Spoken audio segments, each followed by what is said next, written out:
It's Super Saturday, everyone. Welcome to episode 181 of the REALL Academy, brought to you by Create and Educate with your very own Systems DoctHers, HERS. I am Dr. Sheka Houston. Good morning, everybody, and I am Dr. Tammy Taylor. Thank y'all for joining us. Yes, thank you for joining us. Good morning, Tammy. Hey, Sheka. Each week, your Systems Doctors bring you information that we're being told and seeing in the comments that is very helpful for your educational journeys. We do this to be able to pay it forward because we become what we needed while we were in leadership and are still in leadership, and that is experienced collaborative support. This is after moving our schools 2 and 3 report card grade levels in 1 year with our dynamic staff members and becoming award winning leaders, serving at the school level and district level leadership positions for both of us. And now we help educators and leaders through that school improvement process. Absolutely. And during our process, we tagged each other as one another's trust mates because being vulnerable and supportive was the only way that we were able to see our way through the process. And we were able to navigate that strategically and successfully with each other. So we believe very powerfully in what we do and created this type of collaborative experience in our Leadership Trustmate Institute that you can actually contact us about. We provide support for every level, elementary, middle, and high. So please reach out to us if you are interested in what we call self-selected coaching. Most definitely. I have the website right here. So if you would go to that website and fill out the contact form, we will definitely be in touch. So if you all would, make sure you do all of the things that the platforms do: like, share, comments, and stars. Subscribe. We need help with these algorithms, but most importantly, we want the information to get to the people who most definitely may need it. Yes, and each episode every Saturday is a part of our live stream network, which is the Fantastic Four, and we're certainly honored to be a part of that. That begins at 10 a.m. on Saturday mornings with Principal Sean Hurt, and then followed by yours truly at 10:30, Create and Educate, and then at 10:55, we are followed by the mentor and GOAT in education right now in the AP and New Principals Academy with Principal Kafele. And then we close this out on Sunday evenings with PGP podcast with Dr. Moreno and Josh Tovar. Most definitely. And Principal Hurt wasn't on this morning, but we know that with everything that has been going on, definitely condolences to all of the family members of everyone impacted by the recent plane crashes. We know that there's a feeling of uneasiness and heaviness, and I know for sure that Principal Kafele, I'm sure, will say some things this morning in his monologue to address a lot of the things that's happening or just how people are feeling. So just wanted to take a moment to do that. The flight crew was from our area in Charlotte, North Carolina. So And we've actually definitely flown with some of them before. So it's a very, tragic. she could say it, traumatizing situation for the country. It is. And And our prayers and just, condolences go to those families and to the country right now because yeah, we're in a most definitely. Um, Normally at this point, we would do our real fam roll call, but because we have our district level recruitment fair today, if you are looking for any type of position in Chester County School District, come on out to Chester Middle School on 1014 McCandless Road. All of the schools are set up in district personnel to do interviews on the spot. So if you are in need of any type of position, stop by this morning before 12, and somebody will be able to speak with you about any position that is open. But because we are Look at heading you, over Mr. there, I'm gonna be so proud. You recruiting this morning. exactly. If we're because we're gonna be headed over there after this, we're having to pre-record, so we will not do our verbal shout outs, but we will be in the comments with you when this airs. So we appreciate you joining us. You could be anywhere else on Saturdays, but you are intentional about being here, and we love you for it. We appreciate you, and we hope that you continue to show up. So that brings us to episode 181. Last week, we left off on talking about ways that administrators could help teachers with things that they could potentially be struggling with. And we kind of just looked through some hot topics, and classroom management is what we ended on. But because this is such a big topic, we decided to devote this episode to classroom management and how administrators can be helpful to teachers. So, there is no better solution or strategy to classroom management than having a very relevant and engaging classroom curriculum going on in your class. If your curriculum and what you're teaching is relevant and it's engaging, your children will be very well managed because they're going to be so interested in what you're doing and so engaged that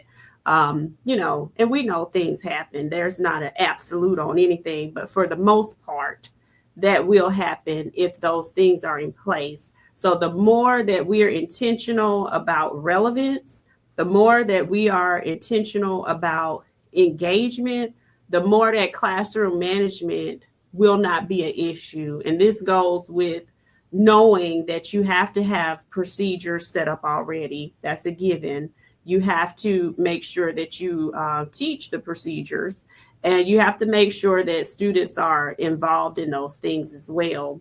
And I personally think that with engagement and relevancy, the only way for you to know what that is for your particular students is you have to have relationships with the students. You have to get to know them beyond a name on a piece of paper.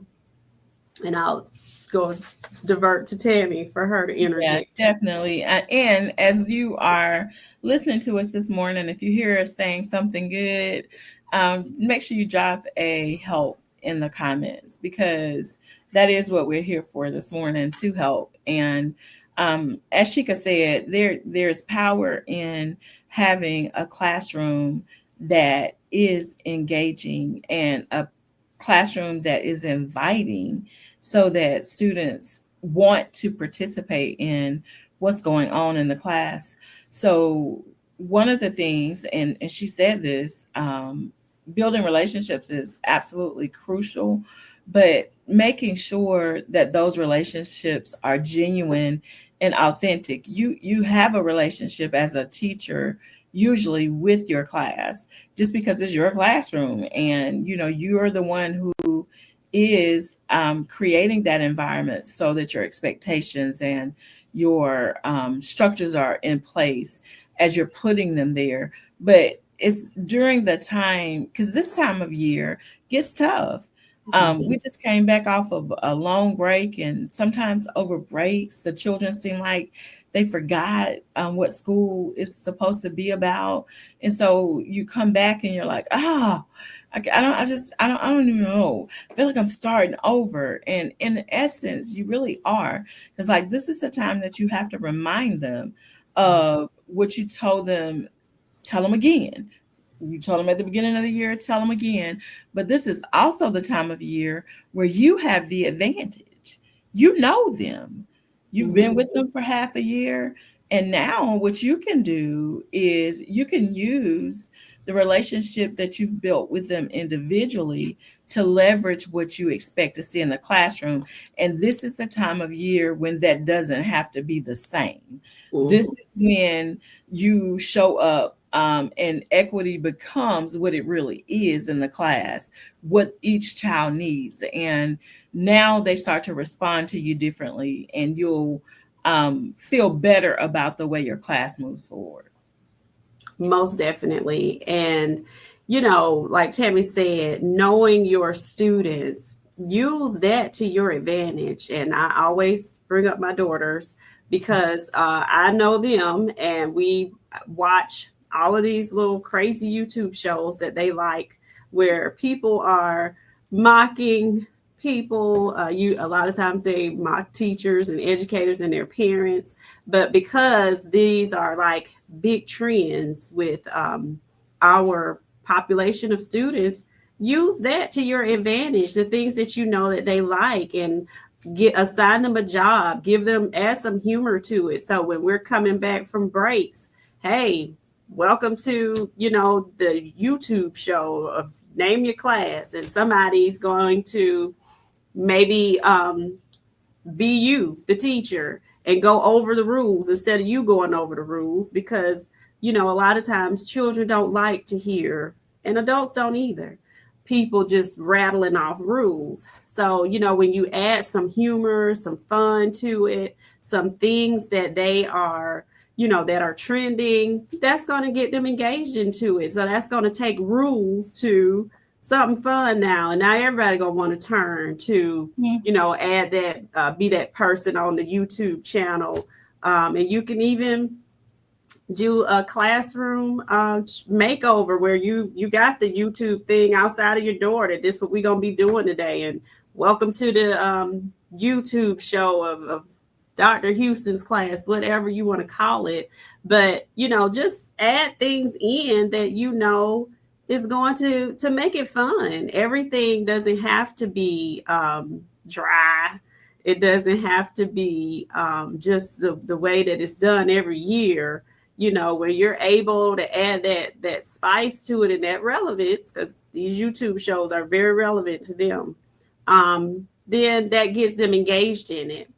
But we want to definitely talk about when things do happen as administrators, what is helpful and what is not helpful. And I have been on that side of the coin of where we're receiving write-ups.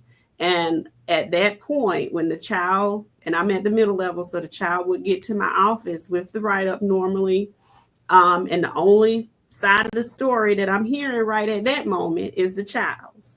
And sometimes, depending on what the child is saying, if they're telling all of the story, sometimes they're not. You really may not have a clear understanding of what the offense was or how it actually went. So it's important to have some systems in place to be able to put the child on some ice for a little while until it's an appropriate time for them to go back to the classroom. But one of the biggest complaints that I hear from teachers now is something's happened in the class. The next thing I look up, here comes little Johnny right back to the class. So, teachers don't send children out for no reason. You may not understand at that moment what the reason is. So until you get all of the pieces of the puzzle, just make sure you're supporting the teachers in that, the child is potentially able to continue to do their work or something. And then we get to the bottom of what's happening. And Tammy, I've seen you pull up desk in the office for children multiple times at the elementary school. Yeah, I was I did want to go back to what you were saying about that YouTube thing though. I think that is an incredible suggestion for bringing some levity to learning in the Mm-hmm. classroom. And I will make sure that I share that with my teachers, because I think that sometimes we do make things so serious that we check the children out. Mm-hmm. But yes, I think that you're spot on when you're talking about making sure that we are honoring both sides of the equation when there is some type of mishap in the classroom. For a teacher to send a student out, I know that something needs to be done at this moment. Now, does that mean I need to suspend them for 3 days? No, most of the time it's I've had all I can stand of Tammy, and I need to be away from her. And I understand if I got a teacher who sends somebody immediately to me, I know this is an urgent situation, and I need to respond accordingly. Now, what does that mean? That might mean, as what she could just describe, me saying, "All right, send Tammy some work down here because she'll work with me for the rest of the day," and that's perfectly fine. But what is detrimental in a situation like that is hearing Tammy say, what happened, Tammy? I ain't do nothing.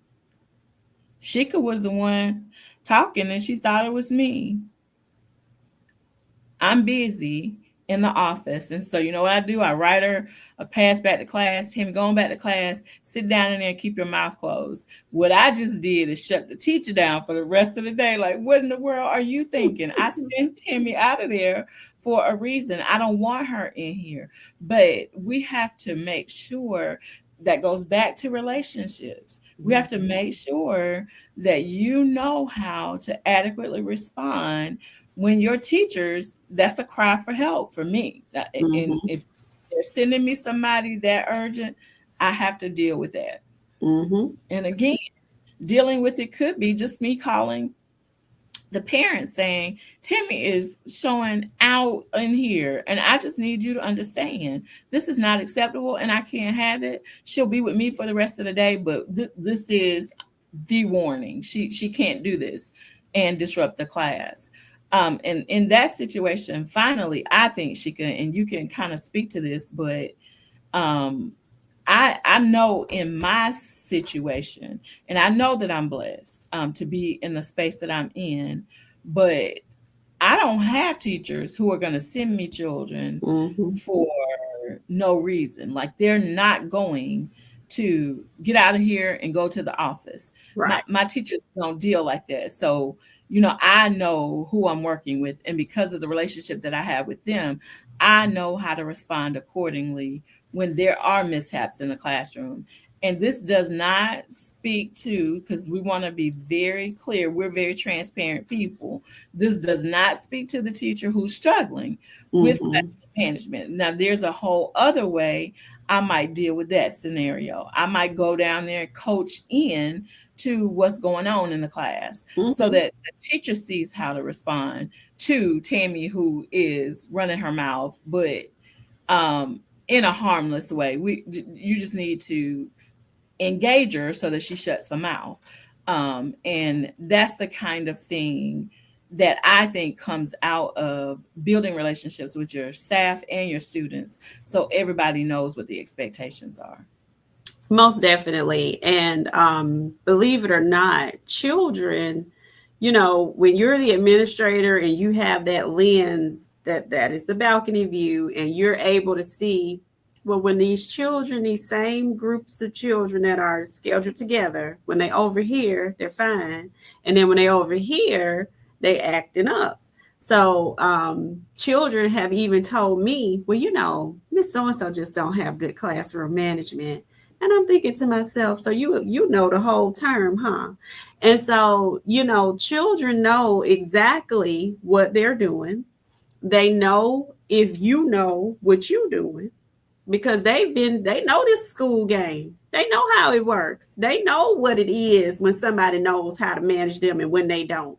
And when I'm training teachers on making sure they have classroom management, they're sizing you up as soon as they walk in the door. They're watching everything you do to know how they're going to respond. Because if they think you don't know what you're doing, they're going to take that opportunity a lot of times, and they're going to be running the show, doing what they want to do.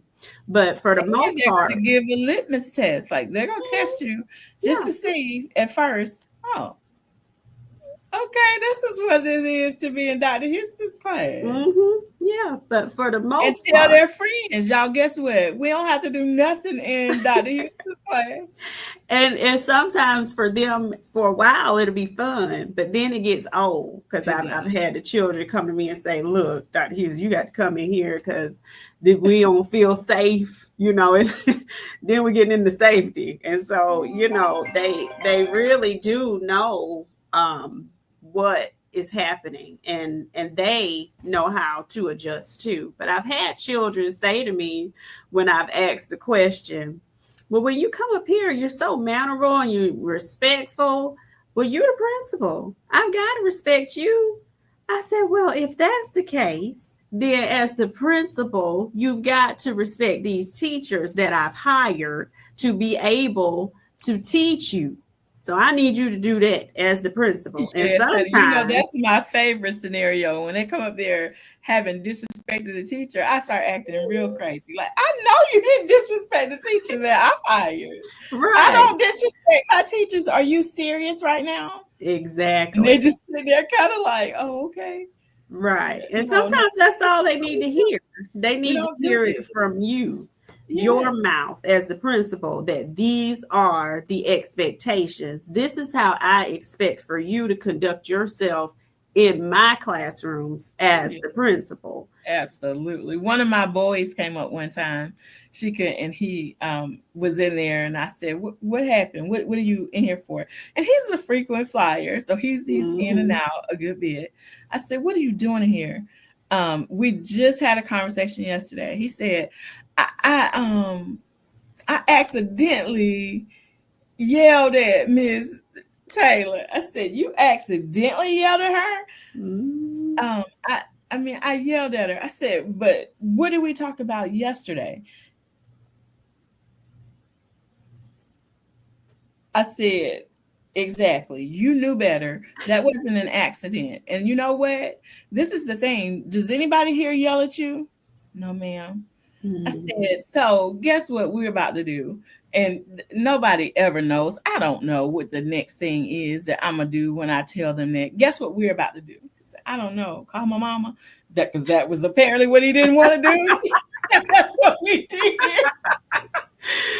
Oh, goodness. Yeah. And it's good to have supportive parents too, because when those parents are backing you up, that really helps drive home all of the messages. Yes, it does. It really does. But we definitely don't want that every time something happens with children that we're throwing the book at them. And, now when we are looking at test scores and whether or not a child grew or not, well, how could they grow when they'd missed 50 days of school because they were suspended? So we definitely want to, only use those types of things when it is very, very necessary. And usually for the things that we're talking about, it wouldn't get to that point. So at this time, we are at our time. We appreciate you all joining us. We hope that you got something from this that's going to add to you and those that you are in communication with. Please tune in to Principal Kafele next, and we look forward to seeing you back here, same time, same place next Saturday. Thank you. Have a good weekend, y'all.